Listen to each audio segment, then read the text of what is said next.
found herself sick with a stomachache and a headache as she is about to be faced with her final chance to take home Olympic gold. In less than 30 minutes, she will be forced to mount a 4-inch wide plank that stands 4 feet off the ground and perform the routine of a lifetime. A routine that consists of back handsprings, layouts, back tucks, full turns, and the highest rated dismount in the competition. She's done this 100 times, but this time it seems as if the nerves have got the best of her.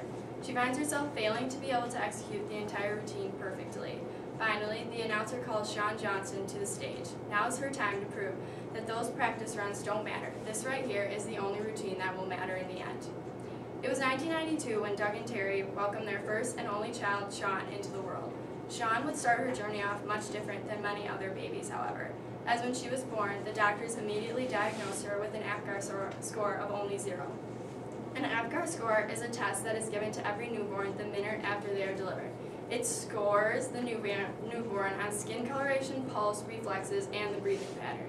A 0 means there is no activity and the skin is a bluish-gray color.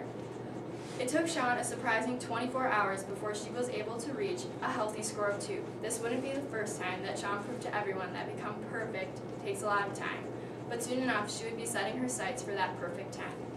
From an early age, Shawn had a passion for climbing, and one could say she was a bit of a show-off. Her parents soon realized that they needed to find a way to channel all that excessive energy, and after numerous tries with dance and tumbling classes, they finally found the perfect place, a gym. Shawn was only 3 years old when she began gymnastics at a little gym down the road from her Iowa home. However, Shawn was much different than the other little girls who attended the gym twice a week. She was good. It was at the age of 6 that Doug and Terry chose to enroll their daughter in the child's gymnastics and dance, and by the age of 7, Shawn began competing. It was in 8th grade, though, that Shawn hit gold. After years of hard work, dieting, and practice, she was named to the U.S. Junior National Team. It was 2005. The dream of someday becoming an Olympic athlete began to seep its way into Shawn's life.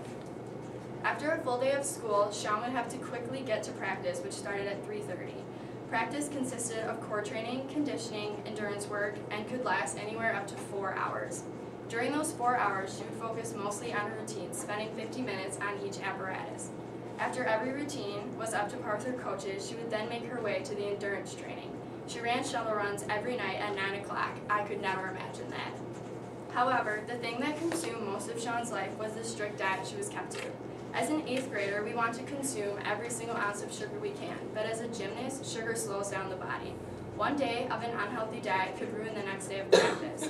And when training for the Olympics, one day of practice is a huge deal. Her diet consisted of lots of protein to help with the endurance and, of course, fruits and vegetables galore. It didn't seem like it now, but soon enough that strict regimen of practice and eating would pay off for Shawn Johnson. Finally, the big break.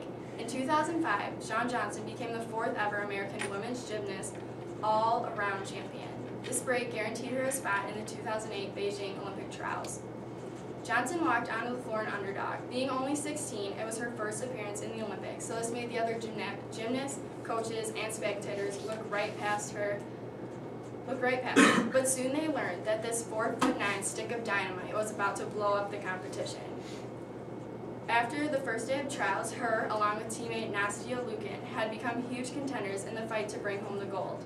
Nobody expected anything from Shawn Johnson, but from that day on, she could be known as an American favorite. It all came down to the beam, and she mounted it perfectly, something that hadn't happened in her last 30 minutes of practice. From then on, the routine was solid gold. She performed every move with sharpness, and of course, a little bit of attitude. All her passes were deemed nearly perfect, and she dismounted with such perfection that it was impossible to throw her out of the running for gold. She slew the judges and patiently waited for the results. Finally, after seconds of computing, it was announced. Shawn Johnson would win the gold for the U.S. on the balance beam. It takes hard work and dedication to make it that far, but the dreams of someday standing on the Olympic podium with a gold medal hung heavily on her neck were enough for Shawn Johnson to push herself that hard.